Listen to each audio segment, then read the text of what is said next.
Assalamualaikum warahmatullahi wabarakatuh.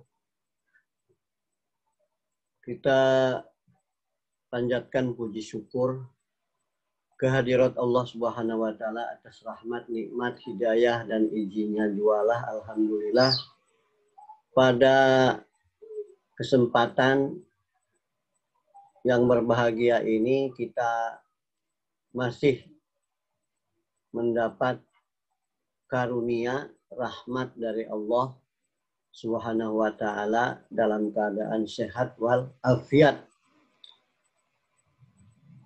Alladzi khalaqal insana fi ahsani taqwim. Allah lah yang menciptakan manusia dalam bentuk yang sempurna, yang paling baik dibanding dengan hewan atau makhluk lain. Pada pertemuan ini saya ingin menyampaikan bahwa yang akan memberikan atau bimbingan kuliah materi sosiologi hukum, saya nama Dr. Andes Baharudin, Master Hukum. Nanti juga satu tim akan menyampaikan mata kuliah sosiologi hukum.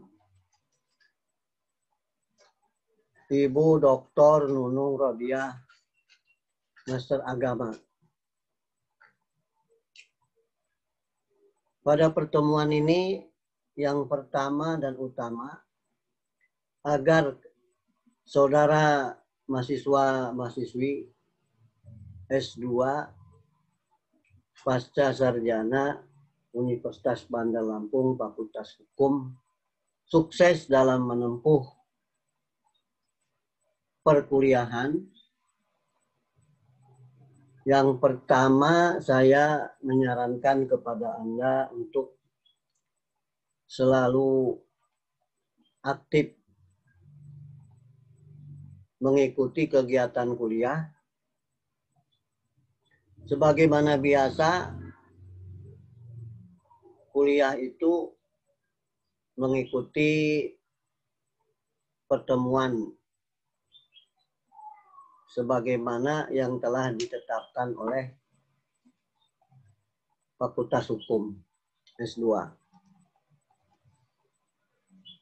Kalau bisa saya menyarankan, sukses kuliah itu 5T. T pertama, teknis pertemuan kuliah aktif sesuai dengan daftar hadir atau absen hadir kuliah dari awal sampai akhir perkuliahan mata kuliah ini. Taktik, cara bagaimana Anda supaya sukses kuliah dengan cara yang baik, dengan cara yang lugas, tidak dengan cara yang lain-lain. Yang ketiga, tekun. Modal utama sukses ya tekun. Kalau tidak tekun ya tidak akan sukses. Yang keempat, tabah atau sabar. Sabar ini kunci juga kesuksesan mengikuti kuliah. Yang kelima adalah takwa kepada Tuhan yang Maha Kuasa, pada Allah Subhanahu wa taala. Saudara-saudara mahasiswa yang berbahagia, coba lihat ke depan ini. Sosiologi hukum atau bahasa Inggrisnya Sociology of Law. Ini ada gambar seorang yang berpikir secara mendalam. Dalam istilah agama, ulul albab. Orang yang selalu berpikir kreatif, serius, pencarian, penelaahan, dan pembebasan menemukan satu kebahagiaan atau kesuksesan. Memang kunci utama sukses ini harus menggunakan pikiran yang mendalam, berpikir yang mendalam atau berpikir filsafat. Berpikir dari radik-radiknya, akar-akarnya mencari satu hikmah. Hikmah apa yang akan didapatkan pada mengikuti kuliah ini? Mencari hikmah yang sebenarnya. Menggunakan akal pikiran, kemudian juga serius. Setelah itu review, mengulang lagi, selalu diulang karena ilmu itu harus diulang. Setelah kita baca, ulang lagi, ulang lagi. Ini modal utama sukses. Ada para ahli agama, orang yang ahli hikmah, itu ibaratnya kalau kita tumpul otak, itu harus diasah terus sampai tajam. Kalau sudah tajam, baru nanti akal pikiran kita ini cemerlang. Kalaupun kita agak sulit berpikir, tiru mengikuti Ibnu Hajar. Ibnu Hajar itu ulama besar. Kenapa ini otak ini tumpul, tidak cerdas, tidak cemerlang? Karena apa? Makanya dia disuruh coba pergi ke kali sana melihat batu.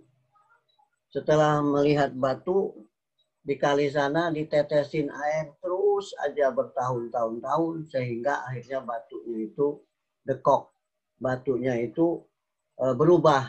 Ya artinya sekeras apapun otak kita ini, kalau selalu aja kita berpikir terus, kita review, kita ulang terus, maka kita kaji terus, insya Allah kita menjadi paham dan mengerti tentang ilmu, tentang sesuatu. Ya. Itu modal utama. Selanjutnya, Anda lihat ke depan ini ada tulisan seorang ahli filsafat yang mendalam, ahli ilmu, René Descartes mengatakan cogito ergo sum. Aku berpikir, maka aku ada. Berpikir terus tentang sesuatu. Insya Allah akhirnya dia mengetahui keberadaannya. Siapakah saya yang sebenarnya? Selanjutnya setelah saya tahu siapa saya, akhirnya harus apakah yang harus saya lakukan untuk hidup sukses?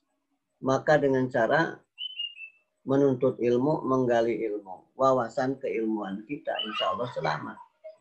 Namun harus diingat juga, berpikir sangat tinggi, ini juga berhati-hati juga, harus disertai dengan zikir. Ingat sama Allah, ingat sama Tuhan juga. Karena nanti kalau terlalu berlebihan berpikir, sehingga nanti otak kita ini tidak kuat, bisa juga berubah pikiran kita, ya. Akhirnya tadinya sehat malah tidak sehat. Al-aqlus salim fi jismi salim. Akal yang sehat terdapat pada tubuh badan yang sehat, pada hati yang sehat, ya. Ini ilmu untuk kita. Kemudian Cicero mengatakan ubi socita ibius. Apa artinya? Di mana ada manusia, di mana ada masyarakat, di situ ada hukum. Artinya kalau ada di situ manusia, masyarakat, dari masyarakat kecil, rakyat biasa, atau sampai masyarakat modern, di situ pasti ada aturan-aturan.